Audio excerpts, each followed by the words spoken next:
बिस्मिल्लाहिर्रहमानिर्रहीम। अरब न्यूज़ में आपको खुश आमदीद कहते हैं।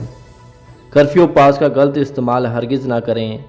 सऊदी अरब में सिक्योरिटी इदारों की जानब से कहा गया है कि कर्फ्यू पास जिन मकासद के लिए जारी किया गया है, इनके अलावा इसका इस्तेमाल खिलाफ वर्जी में शुमार होगा।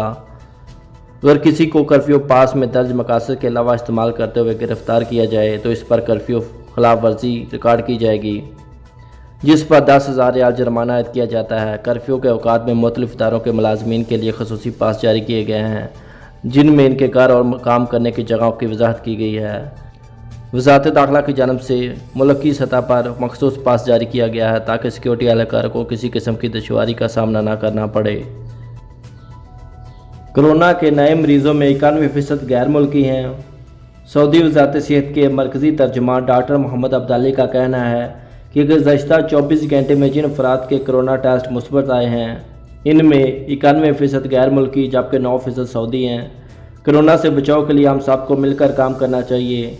तर्जुमान ने कहा कि सबसे अहम बात यह है कि जो हदायत और दायरा सेहत की जानब से दी जा रही हैं, इन पर सख्ती से अमल करें और जब भी बाहर से घर वापस आएँ सबसे पहले हाथों को धोएं।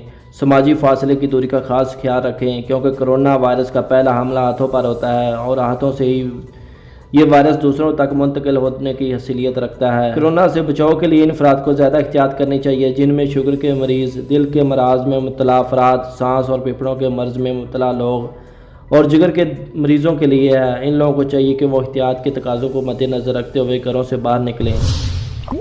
मज़ीद इस तरह की अच्छी वीडियो देखने के लिए हमारे चैनल को सब्सक्राइब करें। अल्लाह हम सबको अपने हिफ्ज़ व अमान में रखे। आमीन।